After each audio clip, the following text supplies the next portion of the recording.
Okay, folks, I have another special guest joining me here. I've got Melanie Collette. Melanie is an author, and she's also a policy analyst for the Committee for a Constructive Tomorrow. I'm very excited to talk to Melanie now. Melanie, welcome to the show. Thanks for joining us today.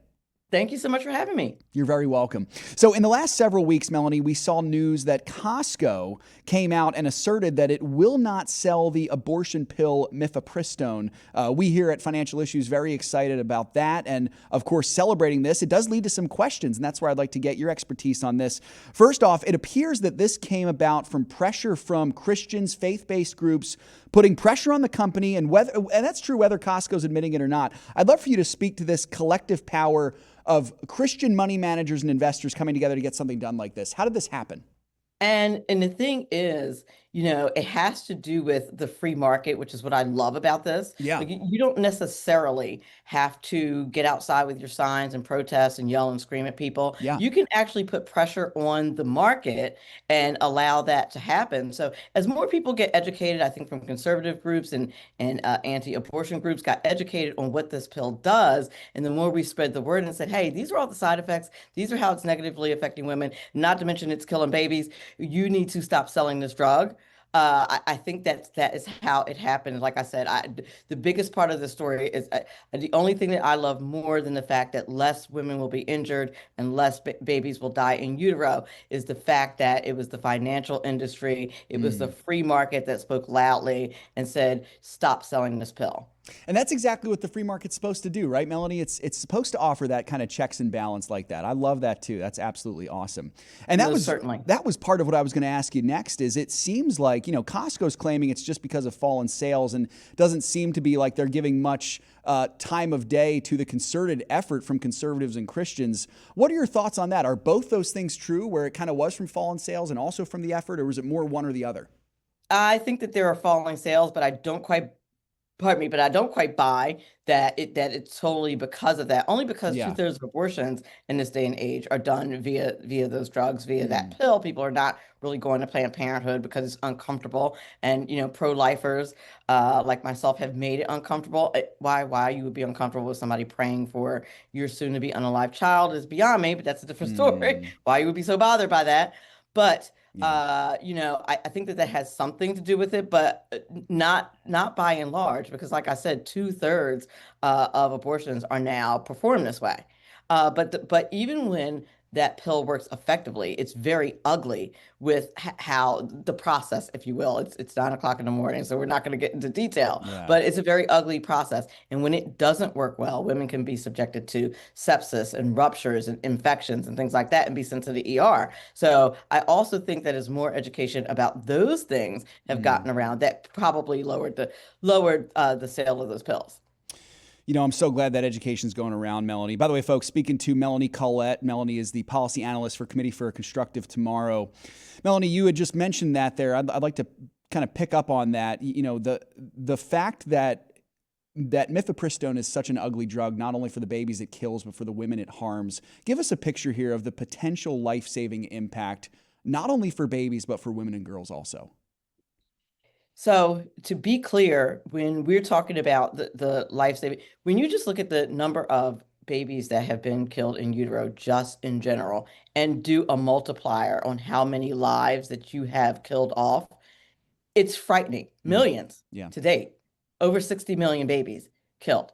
And when we talk about the side effects, and the damage that it possibly does, we're literally talking about 11% in reality, according to one study, as opposed to the 0.5% that it says on the label in the packaging. So we're talking about saving lives and saving women from possible permanent damage in their reproductivity, just because, the timing is off and they didn't want to have that baby at that time and took that pill. So it's a crazy amount of lives saved when you look at it in the macro, and you look at like lives over lives, particularly in the Black community. I always think about this, and I always bring this to people's attention when we talk about the fact that, Black folks are only like 13% of the population in the United States, right? And you think about the fact that we are killing our own children, the multiplier of that and how many Black folks there would be here if there weren't a Planned Parenthood on every corner and drugs like like that pill, I'm having trouble pronouncing it, like that pill on the market. Yeah, yeah. So it's a multiplier effect that people don't think about. So important to understand that. So it's funny, Melanie, because when we talk about this drug mifepristone, I I I have a sarcastic thought in my mind, and it's always the one of, how are we surprised that a drug that is designed to kill a human being also has side effects that might harm the other human being that is currently the one that the human being who's getting killed is inside of? It's a shocker to so many people, but no, the reality is, of course, it's harmful, and of course, it needs to be stopped. And I'm so excited to see this happening. And so, my last question for you, Melody, in this regard is this merely a one-off for retailers selling this deadly drug, or is there hope that we can see Costco started a fire here, and maybe Walmart, maybe CVS, maybe others might start following suit? What are your thoughts on that? It would be great to see them follow suit. I'm hoping that they follow suit. I Yeah. am sure that the pro-life movement and the investors and everyone else who put pressure on Costco to do this are putting the same pressure. Matter of fact, I know for a fact that they have written letters to these other drug pharmacies and said, "Hey, you need to follow suit and do the same thing as what Costco is doing." And I hope they do follow suit. If for no other reason, then the drug seems to be way more dangerous than advertised, Yeah. and it really should be under medical supervision. There are pro-life OBGYNs who have talked about how pharmacists really aren't qualified or skilled enough to be prescribing this drug. On the rare occasions that this could possibly be used, it should be done under doctor supervision. Mhm. Well said, Melanie. I appreciate that a lot. Folks, again, Melanie Collette, author, policy analyst for the Committee for a Constructive Tomorrow, CFACT. Melanie, I'd like you to tell our audience, this is your first time on the show, so tell our audience about yourself and the work that you do with the Committee for a Constructive Tomorrow.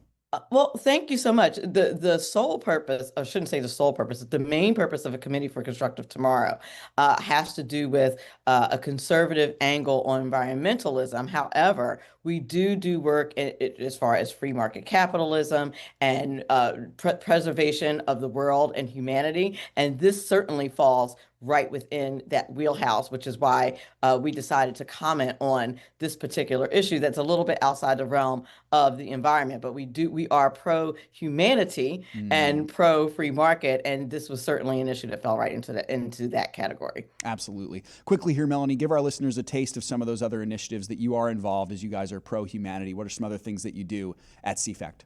Certainly, one of the biggest fights that we have now is offshore wind. We've been fighting offshore wind for years. There's nothing clean about it. Its effect on climate change is negligible, and it's nothing but a grift. You should look out for an op-ed coming out soon about the effect on AI and utility prices and the building of data centers. There's also another, and these are mine. There's another. We have several, and you should Mm, definitely hop on to cfac.org to check us out. And there's yep. another one coming out about the global plastics treaty talks that happened in Mm. Switzerland last week. So you should look out for that from CFAC We'll as do well. that. CFACT.org. Melanie, thank you so much for joining me on the show. It was a pleasure to have you.